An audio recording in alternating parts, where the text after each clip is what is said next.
Welcome to the DYOJO Podcast.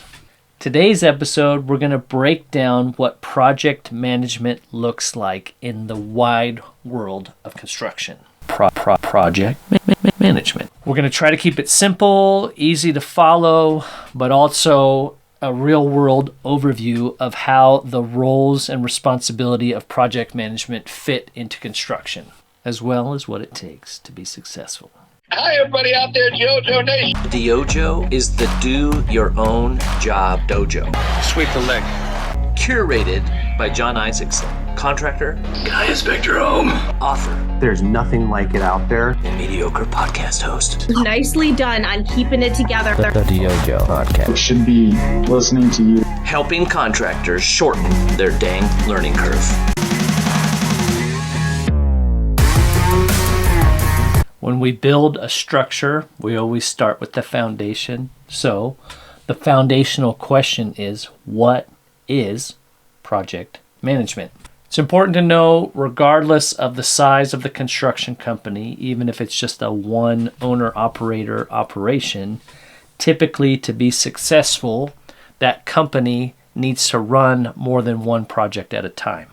Obviously, much larger companies are running multiple projects at a time. And so in most companies, that role of project management is assigned to a project manager whose main goal is to make sure that that project runs smoothly. Project management. We're going to do a little recap of what we talked about in episode 121, addressing some of the carousel of lackluster outcomes, the basic parameters of project management, and some of the ways that project managers and construction companies get off track. If you want to change your mindset and habits, it all starts with being able to do it right, do it efficiently, and do it excellently. You cannot do it excellently if you first don't know how to do it right. The basics of project management have been the same throughout the ages. We need to be able to complete our projects on scope, whatever we agreed to in the contract. Can I inspect your home? We need to be able to complete the project on scope. We need to be able to complete it on budget. That's how we project out our profit and say, we believe if we hit this marker, we'll have hit a gross profit that will lead to a net profit that will continue to allow us to exist. Because I want to make bank, bro. And we need to be able to complete it on time. This is not a game, cupcake! If you complete a project on scope, on budget, on time, you most likely will be profitable and you most likely will have a happy customer. This sounds great. The basic parameters are simple, but getting to plan, a production plan, executing the plan, and seeing it all the way through, adapting as things come up is a lot more difficult. So you want to be a project manager? So, what happens when we're not on scope, on budget, or on time? On scope and on budget, but we're off schedule. If there's financial consequences, no one's happy. If there's no financial consequences, the customer's not happy, but the contractor's like, well, I mean, we got 2 out of 3. But that can be a detriment to future work and perception, especially in a small community, or, affect repeat work and your reputation. Not good.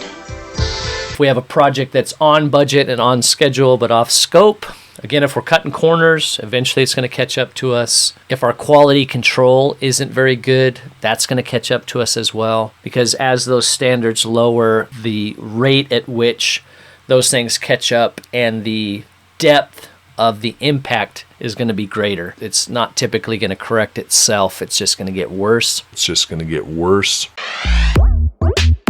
We want to thank our sponsor, I will not bow to any sponsor. the Restoration Industry Association. Connect and collaborate with your industry peers through the largest nonprofit professional trade association dedicated to the unique plight of restoration contractors. I want to see you April 28th through the 30th in West Palm Beach for the RIA Convention and Industry Expo. Actionable Insights has built the Actionable Xactimate profile, which provides live estimating guidance while you work in Xactimate to help your estimating team avoid costly mistakes. Create accurate, more complete estimates with the Actionable profile. It's a no-brainer for anyone looking to upgrade their Xactimate estimating workflow. No more estimating mistakes, no more missed line items. How to Suck Less at Estimating, Habits for Better Project Outcomes, book number 4 by John Isaacson. This is available in paperback as well as an interactive course available through our friends at Restoration Technical Institute. Gain valuable insights on setting your estimating team up for success, processes and procedures for good sketches, detailed photo documentation for claims, how to level up as an estimator, and field resources such as using Xactimate for materials list and budgeting. By taking the 6-module course, again through our friends at Restoration Technical Institute, you can gain 6 hours of self-paced instruction that are eligible for continuing education credits with the IICRC. Thank you to our sponsors. Please let them know that you heard about them on the DYOJO Podcast. You have entered the DYOJO Podcast.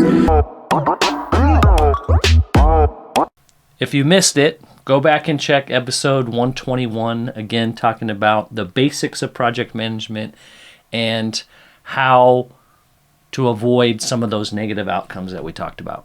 Check out past episodes. You might learn a thing or two, but now let's get back to our regularly scheduled program here on the DYOJO Podcast.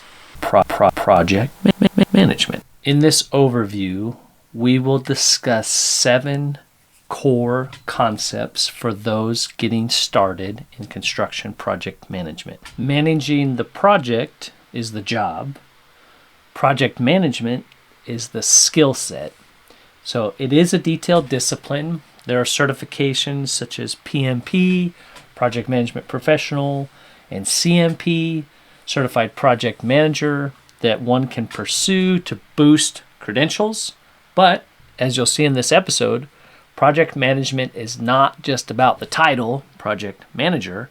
It's about ensuring the job gets done on scope, on budget, and on schedule. In a smaller organization, a project manager might still be wearing a tool belt 1 minute, and the next minute answering the phone to coordinate subcontractors or deal with vendors, and kind of filling multiple roles, wearing multiple hats. In a larger organization, they may be primarily sitting at a desk or in the job trailer, managing the teams from what some people like to say 10,000 feet up, and handling more things from a centralized location. The size and the scope of the company usually determines these day-to-day tasks assigned to the responsibilities of the project manager, but the focus is always the same: on scope, on budget, and on schedule. So what are some of those key milestones that make someone successful in the roles and responsibilities of project management? Project management. A few of those include completing the agreed upon scope. We have to do what we said we would do as an organization. Finishing the project within the agreed upon timeline. So scope is what's in the contract. The timeline oftentimes is often contracted or something discussed prior to the start of the project and is very important to the client. Delivering a product with the right level of quality, making sure that it represents how the organization sells themselves in relationship to the quality of work that they do and the materials they use. Keeping the work site in order and the teams operating safely. If we can't keep our teams safe and our work sites orderly, that's likely not going to help us be on time or on budget or keep people working. Well, dang it. Keeping the client happy, so in and above, doing the scope, being on time, on schedule, and on budget. How the client feels about the project is as important as how well the project might be going objectively, which is tricky. People component is always going to be one of the more difficult aspects of what any professional has to do, and that applies to project management in the construction industry as well. And importantly, to the organization, if it's going to continue to operate, be able to expand and take care of their team members, we have to deliver that project not only on budget, but make a profit. A construction company is a business. All businesses need profit in order to keep the heart of the business pumping. It's simple in theory, but there are a lot of pieces to the puzzle, and the project management role is critical in achieving those goals and making that a reality. All right, to recap, so the goals of a construction project manager, if we're going to complete it On scope, on budget, and on schedule. then there's at least 6 things that we just identified. Number 1, Completing the agreed upon scope. 2, Finishing the project with the agreed timeline. 3, Delivering a project with the right level of quality. quality control. 4, Keeping the work site in order and the teams operating safely. order and safety go hand in hand. Number 5, Keeping the client happy. Client satisfaction, people management is a big part of project management. very importantly, making a profit. Because I want to make bank, bro. We're on episode 122. This is a continuation of episode 121 where we talked about some of those and how we can build better outcomes. In this episode 122 is more of an introduction, an overview of project management, whether you're an owner trying to explain that to your employees, the steps to success for building a career, or you've stumbled across the DYOJO podcast and you're trying to figure out your own path. Shorten your dang learning curve. We're going to zoom in on one of those items for this episode. The rest we're going to talk about as we continue this series of episodes related to project management. So you're going to want to stay tuned. You're going to want to subscribe. Sign up for our newsletter, the DYOJO Wire. But completing the agreed upon scope starts with knowing what is and what is not in the contracted scope of work. You must know what is in your scope. What did your company contractually agree to do? But as importantly, as we're going to talk about breaking down that file, is understanding what is not in that scope of work. Whether those are items that are going to be completed by somebody else, or specifically things the company chose not to bid on, or maybe they're things that will require supplements, change orders, those kinds of things. Project management. So a key element of success in construction is a service-based business. We're providing a service to a variety of customers, and all service-based businesses rely on communication. So in a well-functioning construction team, a great deal of care is taken from the initial onboarding of a new client through the inspection and estimating process, and resulting in as clearly of a written contract as possible. That's going to help you make better estimates. Little plug, those of you watching, listening, I took time to spell some of that process out, how estimating relates to project management and habits companies and estimators can use to ensure that there's a clearer connection between writing up the estimate and setting up the production team for success. My book, How to Suck Less at Estimating, Habits for Better Project Outcomes. This is available on Amazon. Thorough data capture. We're going to do accurate data input. How to suck less at estimating. We need to know what the work is, or the project is. The work itself, project management, is simple. We manage the project. And the terms of the project, aka the scope, should be, again, laid out in as clear of terms as possible in the contract. The scope, we said previously, drives the cost, but the scope also drives the contract. The scope is essential. So if the scope is essential in creating the contract, the scope is essential in creating the cost. The scope is essential in creating the budget, but it's also, and the timeline, but it's also essential in creating the production plan. This is one spot that's a little odd. I talked about this a lot last year when I was doing presentations on the 3 Ps of project management for various construction conferences. Think about this. Even though the project manager is responsible to deliver a project On scope, on budget, and on schedule. they often aren't involved in the creation of any of these items. Complicating the claim. So if you're going into a project management role, in most construction companies, you're handed a scope that you didn't have a lot of, if any, input on. The budget's there. And even the master schedule, there's probably a deadline committed to or a base outline that's been committed to. So all of those contract terms that you're responsible for to produce have been agreed to and discussed with people other than you. So then if you're a project manager, realistically, if you're handed a file hey, we may have been working on this for weeks, months, or even years, but we're expecting you to break it down in a week and get started. Here you go. That sounds crazy. For you business owners or general managers out there, that might be a place to think about, oh yeah, that doesn't make a lot of sense. How do we either include the project manager in that process or make sure that as many of those details are being handed on, some of those essential details, especially in residential, it can be those keys about the client. The client is what makes the project unique. We know how to do the work. Those intercommunications with the client, the people management, that is the unique challenge. The 3 P's of project management are the project, which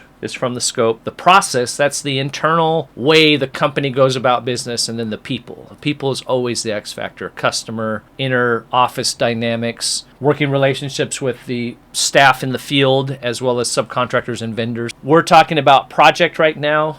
Owner, manager, you can really be looking at this to think about the process, and then everybody involved. Hopefully there's some tips in here that'll help you with the people part as well.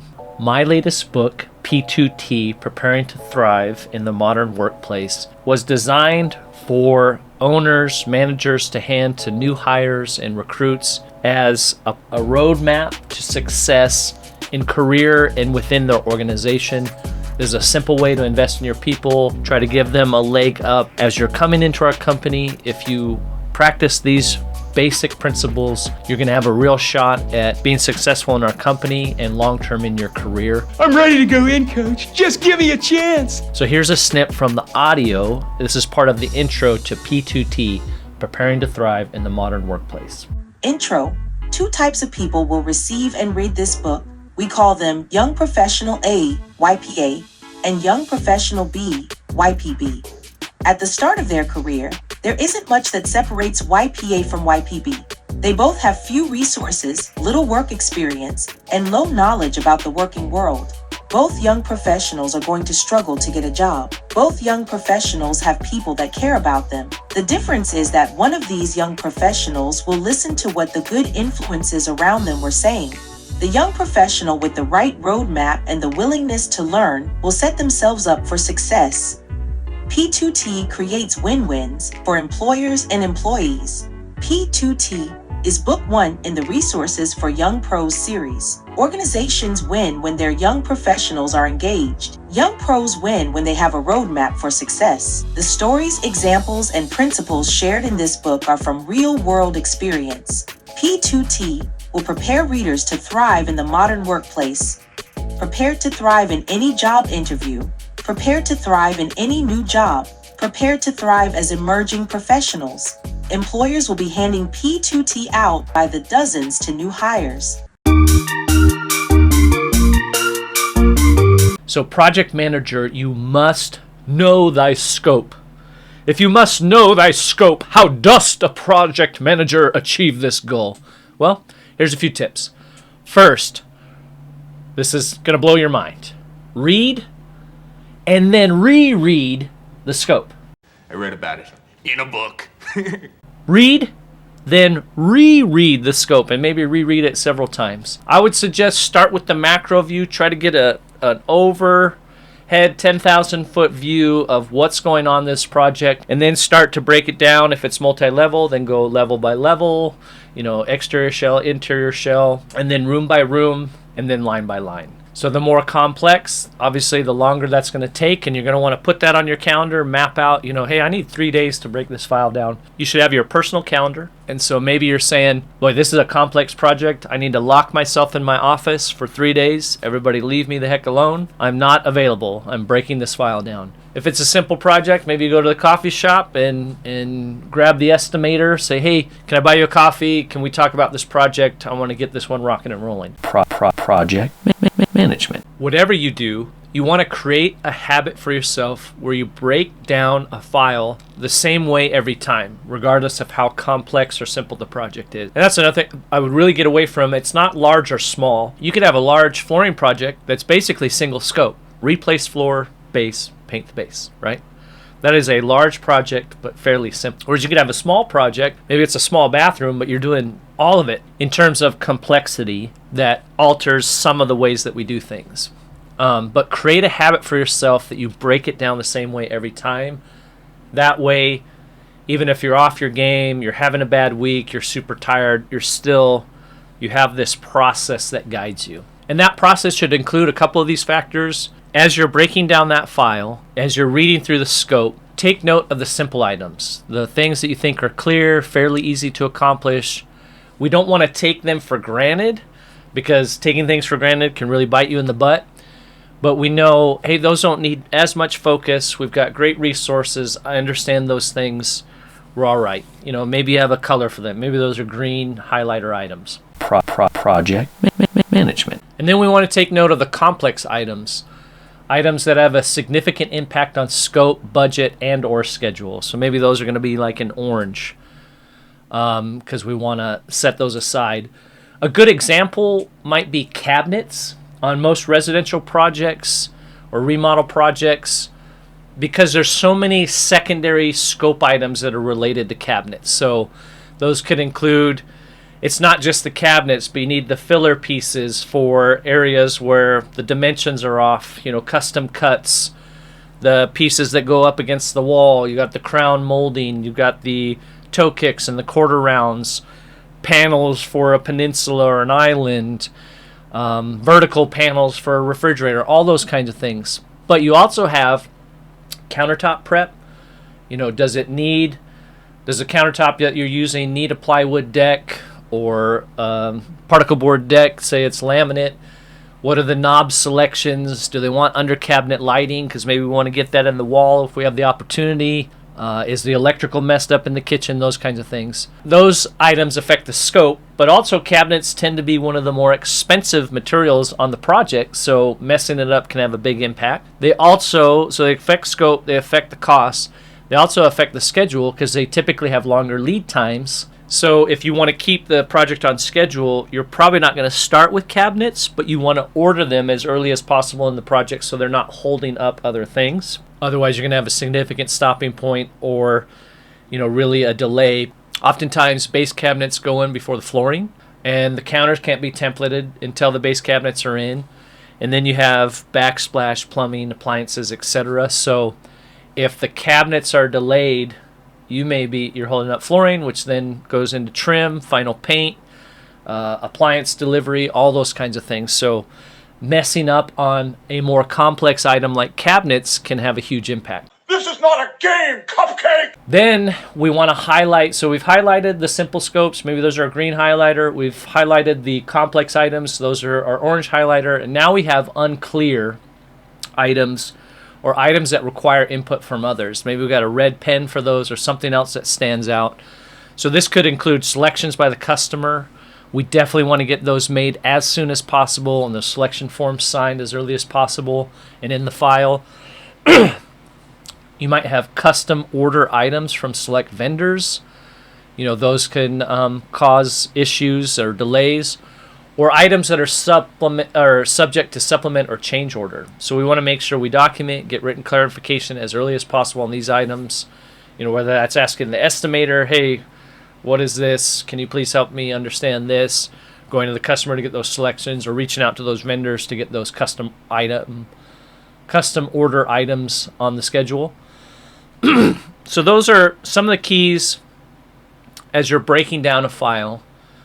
But another thing I'd like to say to those getting ready for project management or preparing, you want to document everything. Most project managers are working on multiple projects, so even if you feel like you have a great memory or excellent focus, it's easy to forget or misplace something. Most companies have what's called CRM, Customer Relationship Management, which is kind of an odd name, but that often is your software that has your customer information, job notes, photos, all that kind of stuff, or some other documentation programs. So you definitely want to learn to utilize those and find out if those suit the purposes of what you do on a day-to-day. Sometimes some companies have really archaic systems. Pain and stupidity. And you've got to do your compliance to make sure that the right things are in those systems. But then you also have to do what you need to do to keep yourself on track. And so, well, I'd never say don't be compliant with what your company has. Those are important. There's some simple ways you can keep yourself on track. So if your company doesn't have a master list of projects, what we call a tracker, the DYOJO tracker, you want to create your own with a simple Google spreadsheet. And that's just all the projects you're working on. And typically what we arrange them by is most recent ones on the bottom and the oldest ones on top. And in that tracker, I'll share, there's an article that we wrote, and this is part of the presentations that we did for National Association of Home Builders, Restoration Industry Association, the Fall Experience, etc. For project managers is just, you can create your own or you can copy ours. It's, the project last name, first name, if you have a project number, the date the job came in, when the estimate was sent, when you started, and then simple metrics for what % complete are you, and those kinds of things. And I think one of the most important is a little note category to where the last time you open that file, just a quick summary of what you did. So say if 2 days ago I was working on the Johnson project and I ordered the cabinets, so I'm going to order the cabinets. Then that way when I go back, if I've got 12 projects, I can just get a quick, oh yeah, that's where I'm at with that. Or maybe I put a note in there, need to order cabinets, in all in red or something like that. But it just gives you a master list of all your projects, and you should be going through that at least once a week. So that way you're sitting with the file, break down the file, go through everything in that file. Do I have my subs lined up? Does my production team have work orders? Did the customer sign that dang selection form? Is the estimator working on the change order? Check on my cabinets again. Hey, cabinet vendor, we're still on track. Yes. Minimum of once a week check in to then reach out to the customer again and say, hey, this is where we're at. These are the updated items. And then if you're working with insurance or mortgage or some other third party that's also part of that process, project manager or property manager, etc., update them as well. It's just, again, a habit of, hey, every Tuesday, I'm going to sit down, go through all my files, make sure I've got everything ordered, designate at least one office day where you just sit down, break every file down one by one. And I really would suggest clear everything out. I'm focusing on this file, so for the next hour, unless it's an emergency, I'm not doing anything but this file. And updates, orders, all of it. Calendar, get it on your calendar, so that way you can schedule yourself. So that's the tracker, keeps you at a macro level, focused on each of your jobs and checking in. Project management. Great story, compelling and rich. Thank you for tuning in to the DYOJO Podcast. We hope you were informed. Yeah, so I've learned something here. And entertained. Are you not entertained? DYOJO.com/podcast. You can buy John a beer, you can support the show, or you can buy one of the books I've written, the last one being How to Suck Less at Estimating. What am I supposed to do? And you can find them on Amazon. There's nothing like it out there. Thank you again for joining us for episode 122 of the DYOJO Podcast. This is Introduction to Project Management. So this should help those aspiring towards either career development or looking into project management, owners and managers. This is something that you can point your teams to that maybe helps them understand what they need to do to get to that next level. If you're interested more in this topic, we have a book, So You Want to Be a Project Manager, that can help those specifically looking at project management. We also have P2T, Preparing to Thrive in the Modern Workplace. That's more of an entry level, set yourself up for success as you get into a career, whether that's in the skilled trades or not. Both of those are designed for owners and managers to be able to hand to people and say, hey, here's a roadmap that will really help you in your success here at this company and in all future endeavors. So one more tip we have for you as it relates to project management. And then please like, share, subscribe, do all the things, and we'll see you next episode. On scope, on budget, and on schedule. And then if your company doesn't have a master noting system for every project where you can, enter a note every time, today I ordered the cabinets, checked in with the customer, updated the mortgage company, the special order brackets are still 6 weeks out, yada, yada, yada. Updated the customer via phone. They were happy with the update. You can create a simple Google Doc and do this for every job. And then you have the job information and then dated every time that you talk to the customer. So we have this master list of our projects that helps us stay on track at a macro level with those quick updates. And then we have a detailed noting system where it's like, oh man, I like with the Google Docs, and I think you can do this in Microsoft and whatnot too. You can do search, cabinets, and then all the notes related to cabinets. You can, oh yeah, okay, I ordered them back in September, so we're good. So we want to date, record every time we perform something or have a conversation with anyone about the project, and those two items can really help you keep on track and keep those habits fresh so that you can set yourself apart, keep yourself on track, and manage the project. What the industry needs is conversations like this. Thursdays are for DYOJO Podcast. What are you, stupid? Mindset change. Helping contractors shorten their dang learning curve. Once you get to the point where you're not willing to listen or not willing to learn, you pound sand. DYOJO Podcast. This is the stupidest thing I've ever heard. This is complete hogwash.